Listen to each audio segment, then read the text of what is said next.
지금으로부터 한 900년 전쯤에요. 산곡거사라고 하는 유명한 시인이 있었습니다.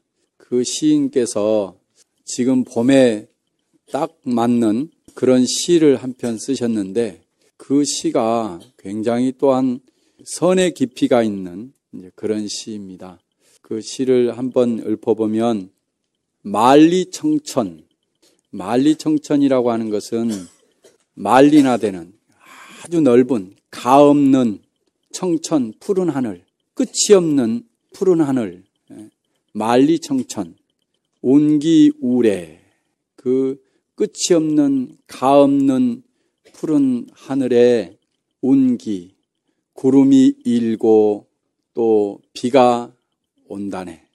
공산무인 빈 산에 사람은 없는데 수류하게 물 흐르고 꽃이 피네. 저는 이 시를 보면서 굉장히 멋진 시다. 그리고 이 봄에 아주 어울리는 시다 이리 생각이 들었습니다. 육조 해능대사는 육조단경에 이런 표현을 했습니다. 정과 해가 하나이다. 우리는 선정과 그 다음에 지혜가 다르다고 생각하는 경우가 많습니다. 선정을 수행하고 그러고 난 뒤에 지혜가 증득되거나 또 지혜를 닦아야 된다 생각을 하는 경우가 많은데 육조 해능대사는 선정과 지혜가 둘이 아니다. 그 선정이라고 하는 것은 수행을 통해서 얻어지는 고요함이 아니라 육조 해능대사는 우리가 본래 가지고 있는 선정, 정한 마음, 평화로운 마음, 행복한 마음, 이게 우리가 본래 가지고 있는 마음이다. 나의 본래 마음이다. 바로 그 정한 마음이 어떤 일으켜져서 1만 경계를 만났을 때 우리가 정말 수많은 경계를 만납니다. 하루에 아침에 눈을 뜨면 세수해야 되죠. 물과 만나는 거죠. 또 아침 밥과 만나는 거죠. 식구들도 만나고요. 또 밖에 문을 열면 수많은 차들과 만나고 수많은 일들과 만납니다. 이런 만나는 데 있어서 또 다른 마음이 일어나는 것이 아니라 바로 이 정한 마음, 고요한 마음이 이 수없는 경계를 만났을 때 바로 지혜가 작용한다. 그래서 고요히 있으면 정하지만 평화롭지만 그 마음이 대상을 만났을 때는 바로 지혜가 작용한다. 통찰이 일어나게 되고 직관이 일어나게 되어진다. 그래서 바로 그 고요한 마음을 늘 내 마음의 주인으로 삼아야 된다. 우리 산곡거사의 이야기처럼 우리의 본래 마음은 만리청천하다. 끝이 없는 푸른 하늘과 같다. 그런데 어제는 어땠어요? 봄비가 얼마나 쏟아졌는지. 저는 이제 어제 해남과 저 지리산 악양을 다녀왔는데요. 그 지리산 자락이어서 그런지 비가 엄청나게 내렸어요. 계곡물이 불어서 6월 장마처럼 그렇게 물이 흐르더라고요. 그래서 어느 때는 아주 맑은 푸른 하늘이지만 또 어느 땐가는 구름이 일어나기도 하고 그 안에서 비가 또 내리기도 하는 거죠. 그 구름과 비는 어디에서 만들어진 걸까요? 그냥 만들어진 것이 아니라 다 인연화합입니다. 모든 것들이 서로 인연에 서로 의지해가지고 구름도 만들어지고 비도 만들어지는 것이죠.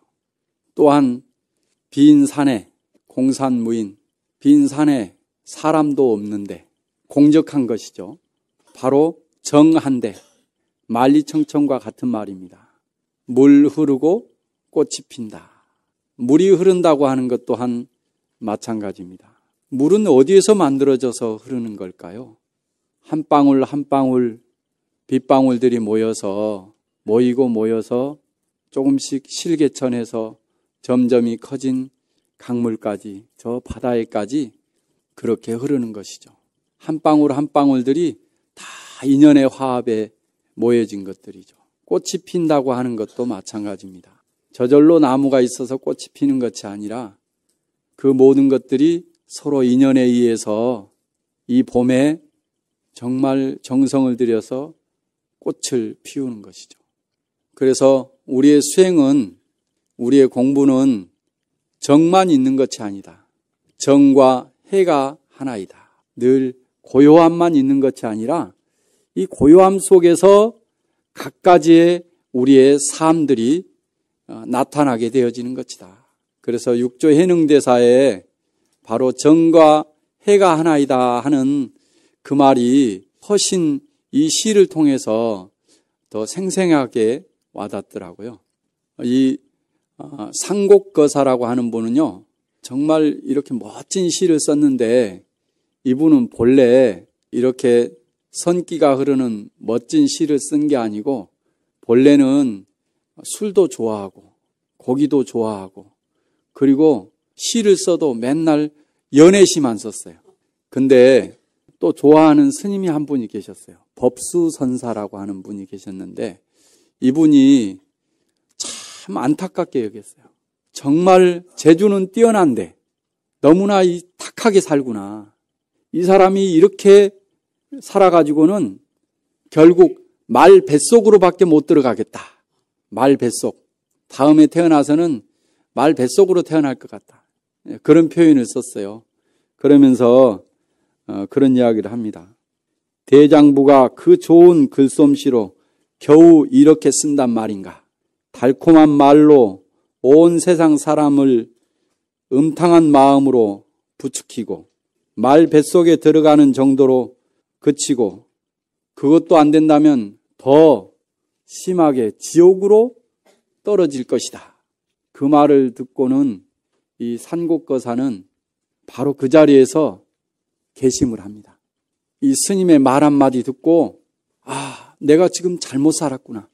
그래서 바로 그 순간부터 바로 술도 끊고 고기도 끊고 그리고 붓을 꺾어버려요.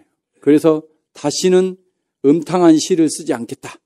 그러고 이제 그런 발언문을 합니다. 오늘부터 미래세가 다하도록 음욕과 술, 고기를 먹지 않겠습니다.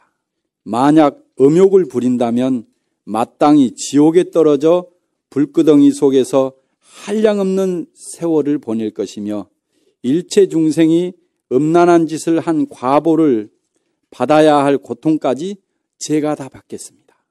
만약 다시 술을 마신다면 마땅히 지옥에 떨어져 철철 넘치는 구리센 물을 마시며 한량없는 세월을 보낼 것이며 또한 일체 중생이 술을 마신 과보로 받아야 할 고통까지 제가 다 받겠습니다. 만약 다시 고기를 먹는다면 마땅히 지옥에 떨어져 뜨거운 쇳덩이를 삼키며 한량없는 세월을 보낼 것이며 일체 중생이 고기 먹는 과보를 받아야 할 고통까지 제가 다 받겠습니다. 불보살님이시여 만약 다음 생에 태어나서 이 사실을 내가 잊어먹게 된다면 부디 가피를 드리워 저의 미혹의 그름을 걷어주소서.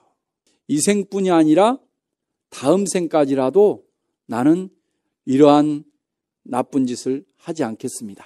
이런 발언문을 쓰십니다.